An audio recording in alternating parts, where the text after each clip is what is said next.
Bonjour à tous. Alors aujourd'hui, je vais vous parler d'une petite plante particulière, le tussilage. Alors le tussilage, on peut le voir ici. Le nom latin c'est Tussilago farfara et elle appartient à la famille des Astéracées.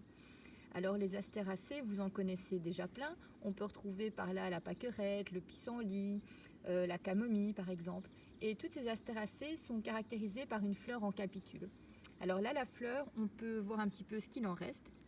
Parce qu'en fait, le tussilage a une particularité, c'est qu'on l'appelle notamment Phyllius antepatrem, donc c'est-à-dire les feuilles avant les fleurs. Les fleurs avant les feuilles. Pourquoi? Parce qu'elle fleurit avant d'avoir les feuilles. Donc là, vous avez un petit peu le vestige des fleurs. Alors le tussilage, il est comestible. Donc c'est-à-dire qu'on peut manger les jeunes feuilles.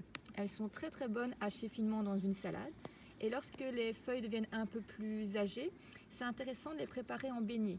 Alors pourquoi on ne mange pas les vieilles feuilles crues? Tout simplement parce qu'elles sont beaucoup plus filandreuses et c'est moins agréable en bouche. Donc pour les vieilles feuilles, vous pouvez les manger en beignet tout simplement en les trempant dans une pâte de beignet, en les mettant à la graisse à frire durant quelques secondes ou quelques minutes, ça dépend si vous les aimez dorés ou non. Et le tussilage, il a une particularité, c'est que vous pouvez le faire sécher et fumer ses feuilles.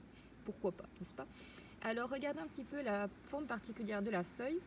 On dirait en fait le pas d'un âne. C'est pour ça que le petit nom du tussilage, c'est également le pas d'âne. Alors cette plante est également utilisée en phytothérapie depuis des siècles et même des millénaires, car ce serait un antitoussif renommé.